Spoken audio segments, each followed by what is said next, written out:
Hello everybody, and welcome back to another Path of Exile tutorial video. Today, we are going to be going over the timeless jewels that you can acquire from the Legion mechanic. Legion are these emblems here that you can get from the timeless monolith in your maps. They drop most often as splinters, and when you collect 100 of a given type of splinter, it turns into an emblem.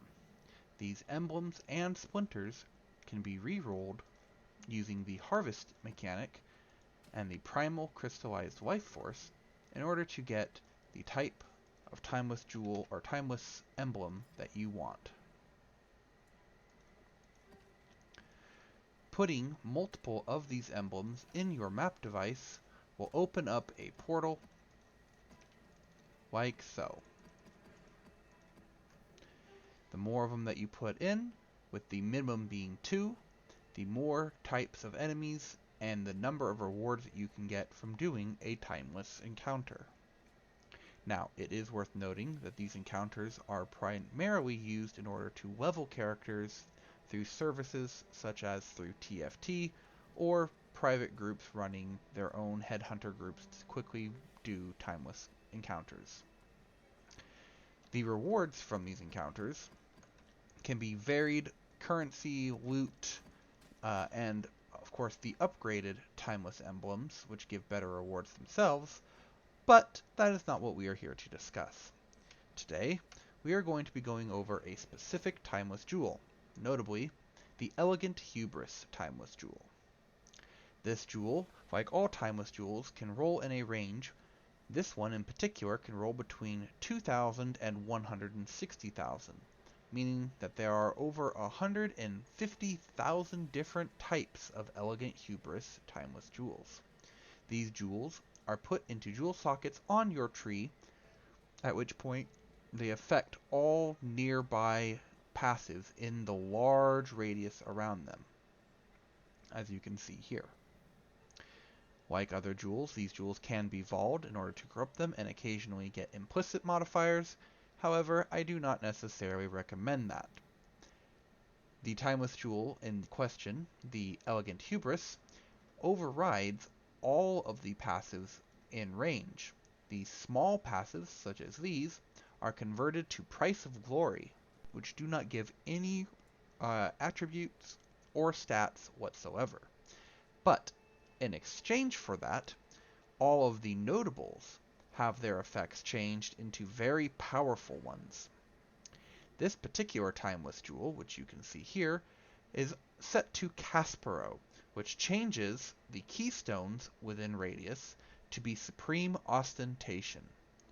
Supreme Ostentation, which is the subject of this video, allows you to ignore all of the attribute requirements from your gear, jewels, gems, and everything else.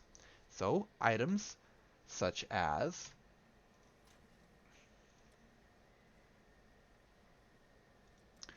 Blunderbore, which requires a monstrous amount of strength, can be put on with absolutely no requirement. As you can see here, I have absolutely no strength, no dex, and only some intelligence. Now, what would be the purpose of using such a jewel? Well, as mentioned already, you can equip items such as Blunderbore, or, if I have one, you can put in certain types of weapons, which it does not appear that I do, such as the Mjolnir. This has a very large stat requirement as well, and some other items as well. But that is what most people tend to use Supreme Ostentation for.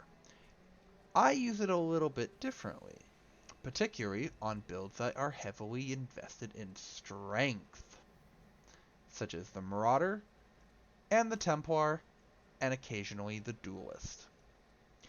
By taking Supreme Ostentation, none of the attributes that you would normally get from nodes such as this work. They become dead as if they were in range of your timeless jewel. However, even though you cannot gain the life or the physical attack damage from strength, nor any of the other bonuses from the rest of your attributes, What you can do is use tattoos, such as this one here, and these ones here. This is particularly potent on many different types of build, such as mine, the Fulcrum Ignite Chieftain. My build only scales damage by making enemies explode. These enemies in turn explode for a very large percentage of their maximum health as fire damage, igniting all nearby enemies, and due to the Fulcrum Ignite or Fulcrum Unique staff, this ignite is reflected to me, turning me into a very large inferno. This ignite normally would one-shot me, however, I am in fact immune to ignite, thanks to Salio Cleansing Water. But, even though I am immune to ignite, thanks to another combination of mechanics, such as Fan the Flames or the upgrade on your gloves, any ignite that is inflicted on me or any enemy will spread and ignite enemies nearby within a certain radius. The Fan the Flames Cluster Jewel has a default radius of 1.5 meters.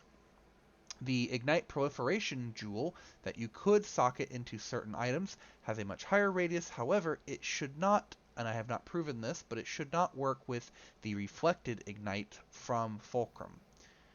Additionally, if you get the Ignites spread to nearby enemies on your gloves through an Eldritch Implicit, that will work, but the lowest tier of that is only a 1.2 meter radius, which means sometimes proliferating through entire packs can become a little bit difficult. Now, because I have the ability to do massive amounts of fire damage based on life, I can anoint these tattoos, the tattoo of the Namahu Warrior. Instead of the 10 strength, which doesn't give me anything, instead I now get a flat 5% increased fire damage, times however many tattoos I choose to use. Additionally, especially for the Chieftain who can make use of Velako, Storm's Embrace, and Tassalio Cleansing Water, all my fire resistance and maximum fire resistance are used to increase all resistance. So, by picking up nodes such as this, the Firewalker, I gain 6% to fire resistance and 3% to both cold and lightning resistance, making it very easy to max out your resistances and even in fact overcap them. This can be particularly potent on a lot of builds that do not need the attributes, such as, but not limited to, Ranger builds, such as the new Warden, pretty much any and all Chieftain builds, Juggernaut builds, and occasionally Berserker builds. However, it is worth noting that Berserker, being a heavily attack-focused class, does benefit greatly from the increased flat physical damage from Strength. Witch, Trickster, and to a lesser extent Templar do enjoy the attributes, particularly if they are going with Energy Shield, as unlike Life and Dexterity, the Energy Shield increase from Intelligence is 2% per node, per small node. This 2% stacks up very quickly and can result in a lot of defenses or offenses for those builds. As such, it is not terribly common that a defense-focused build, such as a Witch, Necromancer, thing of that nature, will use Supreme Ostentation. What's more though, as mentioned, these Timeless Jewels can have a variety of benefits on the notables. This particular Timeless Jewel is incredibly potent for me because it turns these two stat nodes into 12% increased mana reservation efficiency. That is 24% increased mana reservation efficiency of skills for 2 skill points, and it is on the path that I would use anyway, as I don't want to take any of these nodes, but I do need a keystone. That means for just one jewel socket, I am gaining a massive amount of attributes, damage, and mana reservation efficiency, allowing me to run multiple high-cost auras.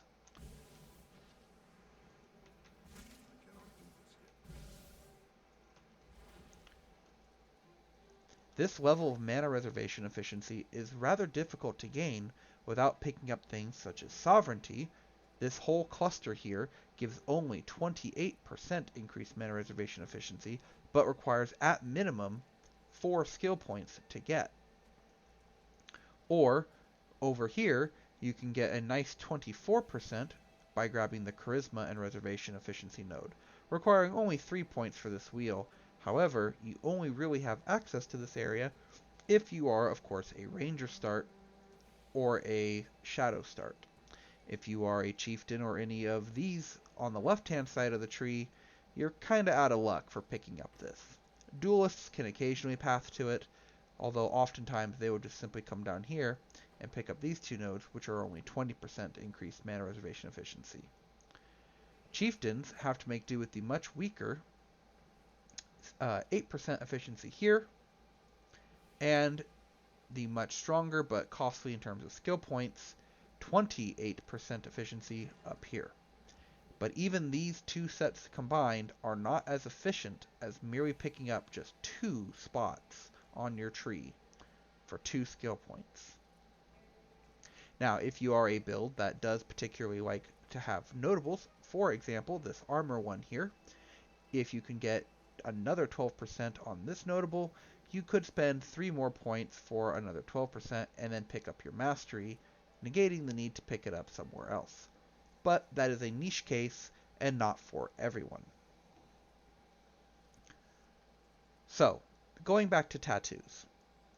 What kind of tattoos can we run thanks to Supreme Ostentation?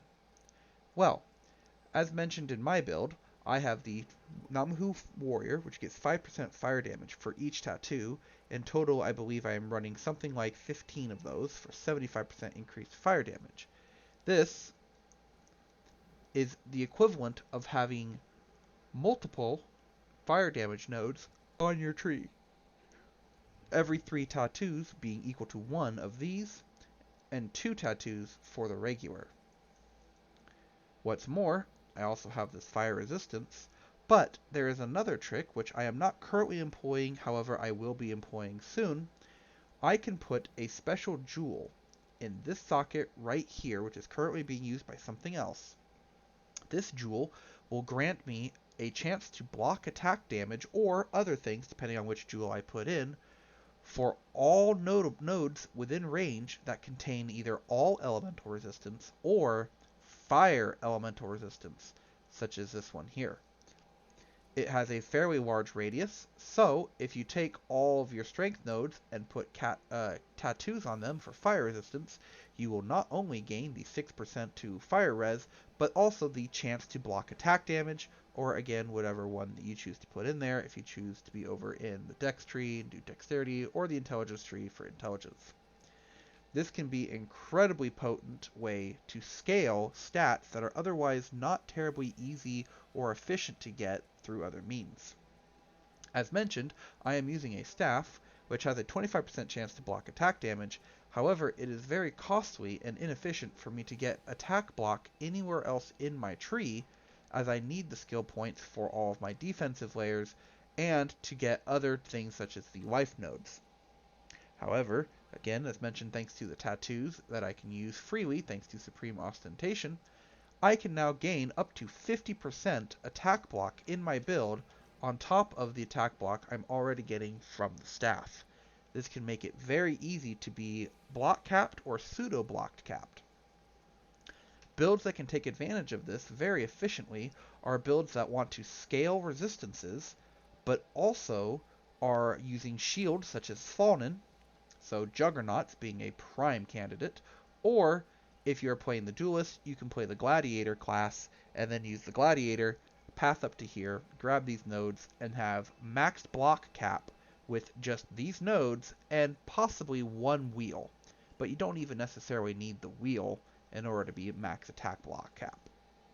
This is an incredibly powerful and skill point efficient use of resources in otherwise tight builds, while also being able to make use of things such as this mana reservation efficiency, or picking up stuff like melee physical damage, bleeding, and the like.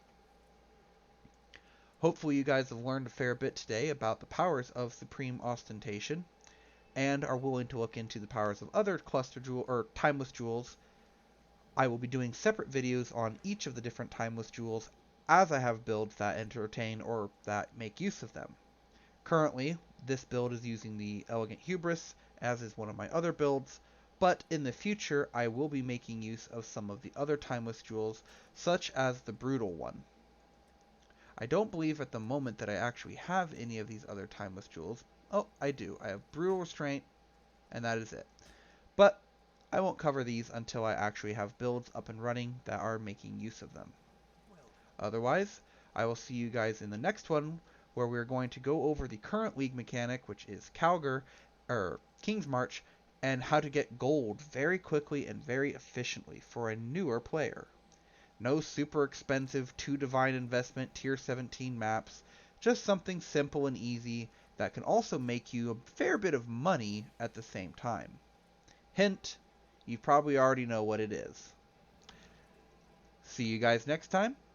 Make sure to like and subscribe, and if you have comments, I will answer them as quickly as I can. Thank you.